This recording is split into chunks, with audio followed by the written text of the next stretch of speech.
Imagine finding, like, the absolute smartest, most capable AI tool on the planet. I mean, a piece of software that can do your job flawlessly, write complex code, analyze deep research, and just solve problems you've been stuck on for weeks. Right. The holy grail of tech. Exactly. You have it right there at your fingertips. Yeah. And then, intentionally, you actively refuse to use it. Which is wild. It's completely wild. Yeah. But that is this bizarre paradox sweeping the tech world right now.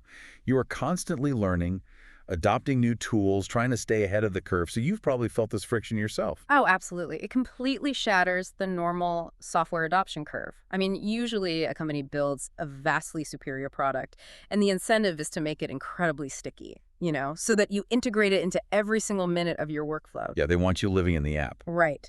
But instead, the absolute frontier AI labs have accidentally engineered a pricing environment that, well, it basically trains their own most dedicated customers to step away from the keyboard. We are diving deep into this phenomenon today, and we're using a really illuminating article by Divyan Gupta. It's titled, "When the Best AI Model Becomes the One You Avoid." It's a great read, really pinpoints the issue. It really does. Okay, let's unpack this, because Gupta's experience is going to resonate with anyone who has tried to rely on these top-tier models lately. He sits down for an extended working day, just doing heavy knowledge work and coding. Just a normal Tuesday. Yeah, exactly. Yeah. He's using Anthropic's Claude Fable 5, the absolute top of the line. And to be clear, he's not running some massive automated enterprise background agent. He is just having standard back-and-forth conversations to get his work done. Which, I mean, that should be the ideal use case. He is utilizing the model exactly as the interface invites him to. Right. But then his phone buzzes. It's a credit card notification. $15 charged to top up his API credits. Ouch. Yeah. But he keeps working. A few complex coding chats later, the phone buzzes again. $17. Just constant, unpredictable top-ups. That is so stressful. By the end of a single working day, he had spent more than $60 just talking to a language model. And the fascinating part wasn't just the sticker shock. It was the psychological shift. How so? Well, he realized his behavior had fundamentally changed. He was suddenly terrified of using the best tool in his arsenal. Yeah, I totally get that. Because to understand the mechanics of why a single day of typing can cost $60, we have to look under the hood at how a model like Fable 5 actually processes information. The architecture has completely changed. Right. It's not just a flat rate anymore. No, not at all. Let's look at the baseline numbers first.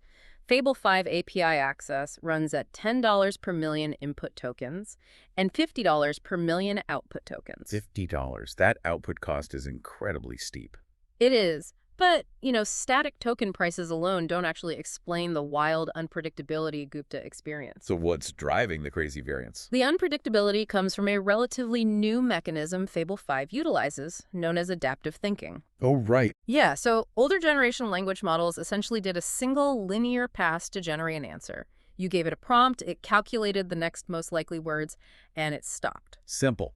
Predictable. Exactly. Fable 5 doesn't work like that. It doesn't give developers a direct token budget or like an exact ceiling that caps the computational reasoning it might perform on a single prompt. Wait, so it's essentially having a private internal monologue before it ever types a word to me. Exactly. It generates a thought, evaluates its own logic, realizes it might be going down the wrong path, loops back, and tries a completely different approach. Wow. Yeah. And the interface provides an effort setting to somewhat influence this work, but there is no hard, predictable limit on the background compute required to generate your final answer. The machine decides how hard it needs to think to solve your problem. Man, it sounds like taking a taxi, where the driver is allowed to drive around the block as many times as they feel is necessary to find the absolute perfect drop-off angle. And the meter is just ticking the whole time. That is a perfect analogy. You might get out exactly where you wanted, but the bill is a total mystery until the ride is over. But how does that unpredictability actually affect everyday users? Well, that dynamic puts the AI providers in a very difficult structural dilemma. They are juggling three completely conflicting goals right now. I can guess one of them is simply surviving their own server bills. I mean, training and running these massive models costs billions of dollars. They have to recover that compute cost somehow, right? Right, recovering the massive capital expenditure is just the baseline. But their second goal is broad adoption. They need habitual daily use. Because that feeds the system. Exactly. That usage creates a data flywheel. It generates product feedback, distribution dominance, deep customer loyalty. You want people living inside your ecosystem. Which brings us to the third goal, which has to be predictable billing.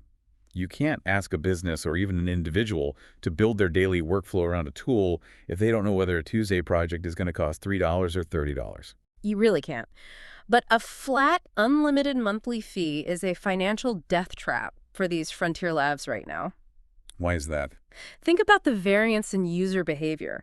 One user pays their $20 and asks a single question about substituting baking soda for baking powder. Right, super simple. Then another user pays that exact same $20, but they spend 8 hours uploading massive GitHub repositories and running complex, context-heavy coding agents that utilize adaptive thinking on every single turn. Oh, wow, yeah. Those two users create radically different infrastructure costs for the lab. So the lab is exposed to massive, uneven consumption. Exactly. So pure pay-as-you-go usage billing protects the AI company's profit margins, but it shifts all of that financial uncertainty directly onto the customer's shoulders, which completely changes how you interact with the software. It creates a permanent psychological barrier. I mean, when you don't know if pressing the enter key is going to cost you 5 cents or $5, you freeze. Yeah, you really do. You start evaluating the financial worth of your own curiosity before you even ask the question.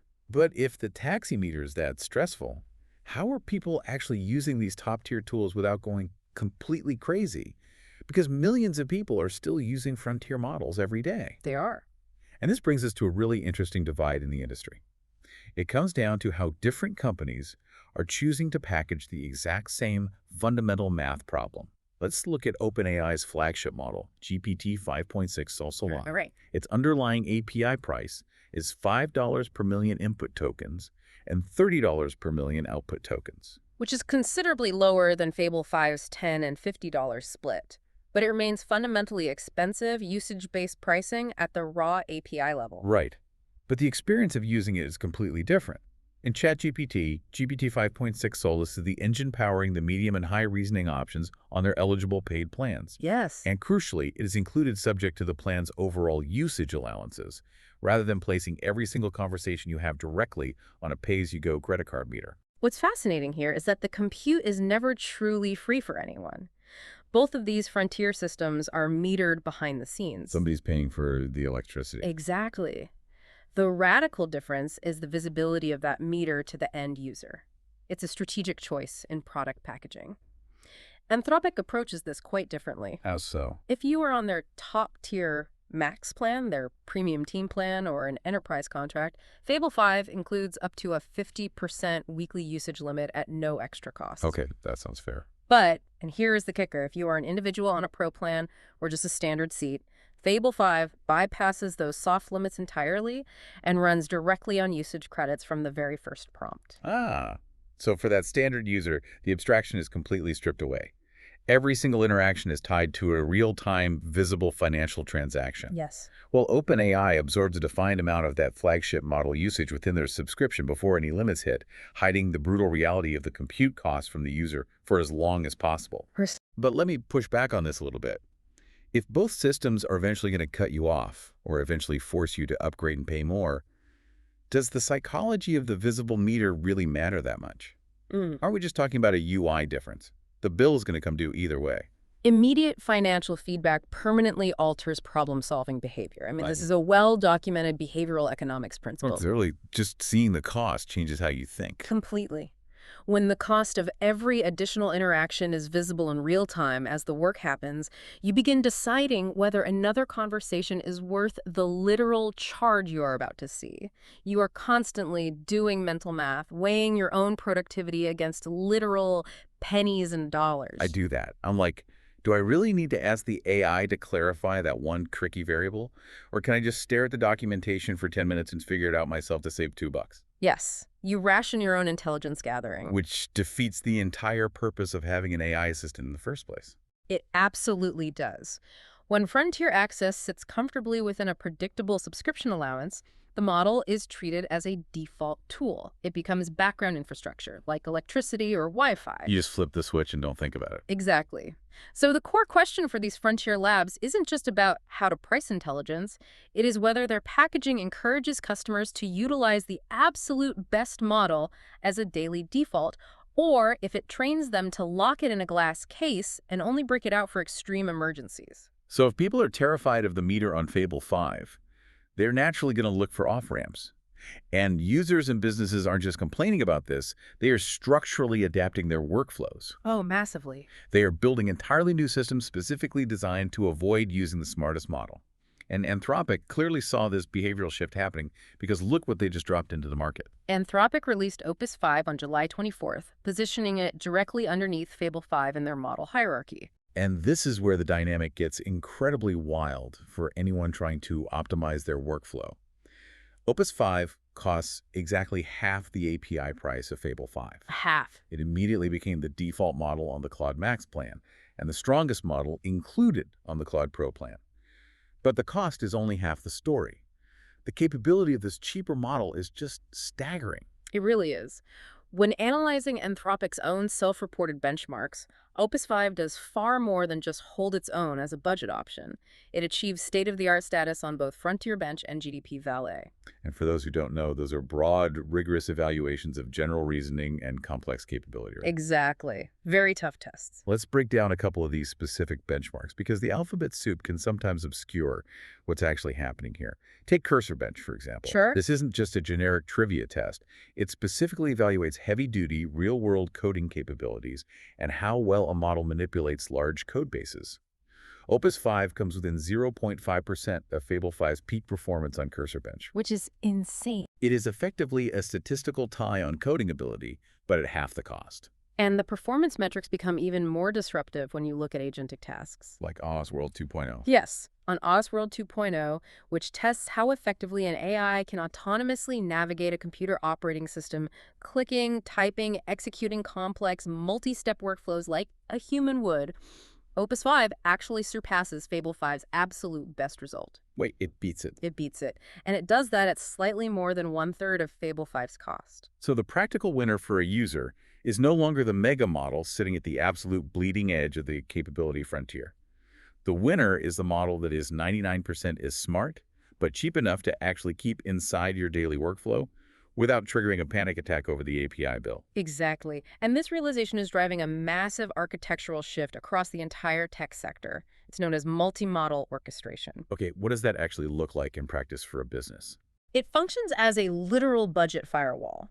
Instead of treating an AI query as a straight line between a user and a massive neural net, businesses are tiering their workflows. Like a hierarchy. Yeah. They are building routing software that intercepts a prompt and decides how much brain power it actually requires. Anthropic's own lineup is built for this. They offer a graduated ladder from their smallest model, Haiku, up to Sonnet, then Opus, and finally, Fable. Here's where it gets really interesting, because this fundamentally changes your daily workflow. We are essentially becoming middle managers of digital intelligence. Oh, that's a good way to put it. Think about it. Imagine a legal firm needing to analyze a 1,000-page contract.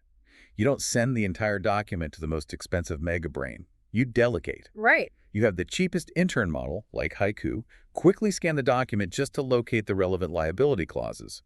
Then, you hand those specific clauses to a mid-tier model to summarize them.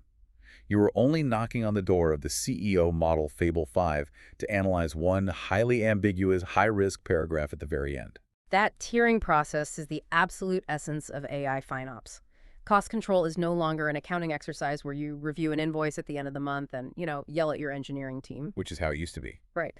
Cost control is now a real-time execution decision baked into the code itself. The pricing models carry an implicit instruction from the AI providers. They are deliberately equipping you with the mechanisms to use less of their most expensive product. Opus 5 even includes an adjustable effort setting so customers can manually trade reasoning depth against cost on a granular per-request basis. Exactly. We are building elaborate systems to route tasks to cheaper models to save money. But the source material takes this logic one step further, which blew my mind. Oh yeah, this is the really disruptive part. It points out that the ultimate cost-saving realization isn't just routing tasks to cheaper LLMs. It is routing tasks entirely away from LLMs altogether. If we connect this to the bigger picture, bringing a massive probabilistic language model to solve a rigid rule-based problem is often a complete waste of both compute and capital. The article highlights the GRAI architecture as a prime example here. In the finance sector, Analysts constantly run standard calculations, things like a debt service coverage ratio or internal rate of return It's calculations. standard stuff. Yeah. But in the GREI setup, those formulas are not handed to the language model. The actual math is executed by a traditional deterministic computation layer. Basically, heavily tested standard software calculators. The old school way. Exactly. Yeah.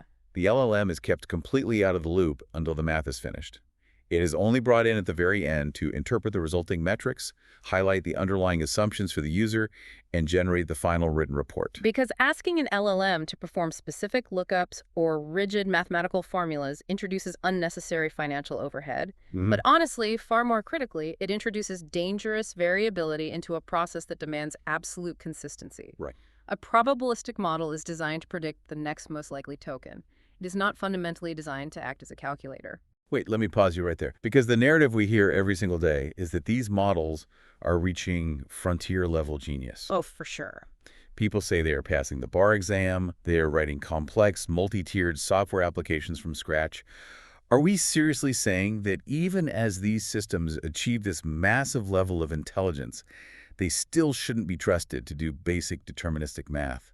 Is the mature, sophisticated AI architecture of the future actually one that relies less on AI for core functions? In a way, yes. The maturity of an architecture is defined by how cleanly it separates computation from interpretation. Okay, walk me through that. Think about the finance example. A debt service coverage ratio is a hard mathematical reality. That number should not magically fluctuate just because a language model decided to phrase its internal adaptive reasoning slightly differently on a Tuesday compared to a Thursday. Oh, wow. Yeah, that would be a disaster. Right. A return calculation must be rock solid. The language model provides immense value in interpreting that rigid result, like explaining what a specific coverage ratio actually means for the risk profile of a particular real estate deal. Oh, I see. So over time, enterprise engineering isn't about throwing the most powerful neural network at every single problem. It is about establishing a very clear, strict boundary between deterministic computation, economical everyday intelligence, and highly expensive frontier-level reasoning. Which makes total logical sense when you frame it around reliability and unit economics.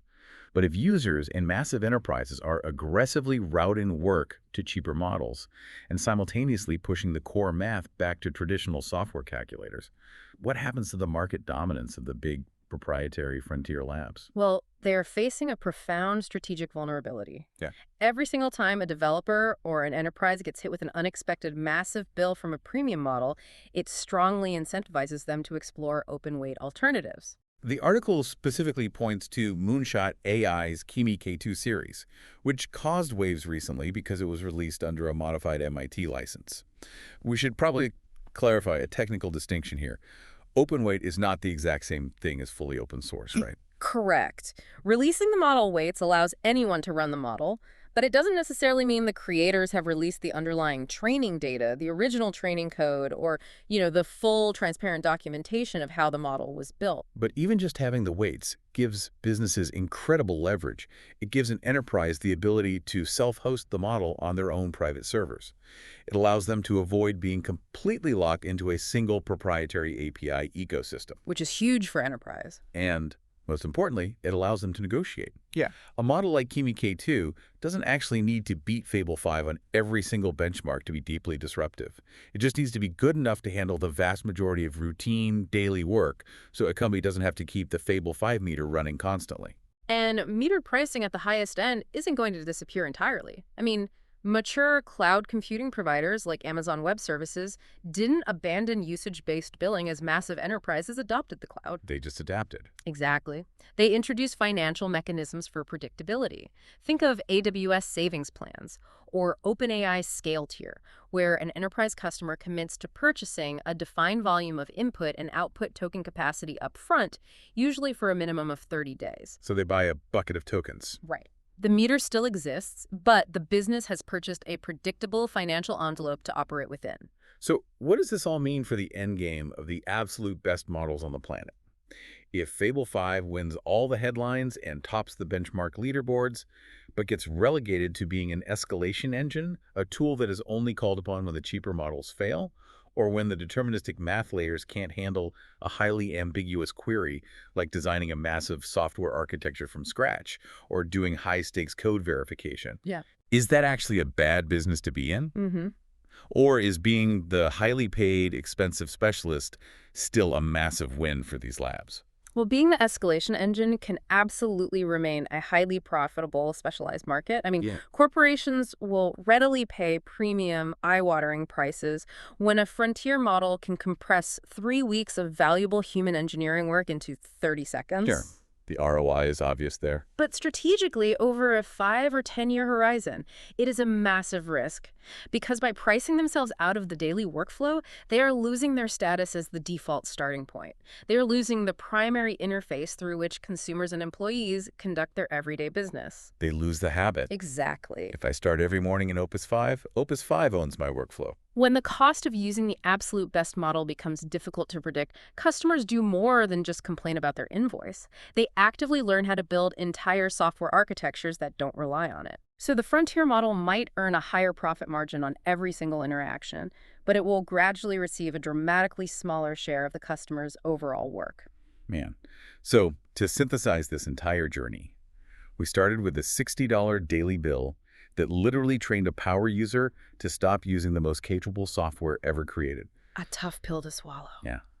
Then we explored the deep psychological packaging differences between OpenAI and Anthropic, and how the visibility of a ticking financial meter permanently shifts you into doing mental math instead of actual work. Right.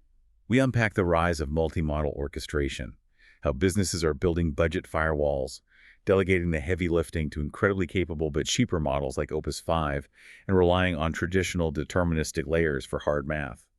And finally, we saw how the most powerful frontier models are slowly being pushed out of our daily habits, relegated to the specialized role of a rare escalation engine. Which leaves us with one final deeply important dynamic to consider. What's that? We have spent this entire discussion focusing on the economics, the routing systems, and the corporate software architecture. But consider the human element of this friction. If the tech industry's current pricing and packaging model actively forces you to minimize your interaction with the absolute highest level of artificial intelligence available, how might that financial friction actually be slowing down the pace of human innovation? Oh, that's a heavy thought. Are we subconsciously capping our own creative and intellectual potential simply because we are too afraid of leaving the meter running? It is exactly like sitting in the back of a taxi with the world's smartest, most knowledgeable driver, but you are too stressed about the ticking meter to actually ask them where the best destination is. Exactly. Thank you for joining us on this deep dive into the hidden economics of your daily workflow.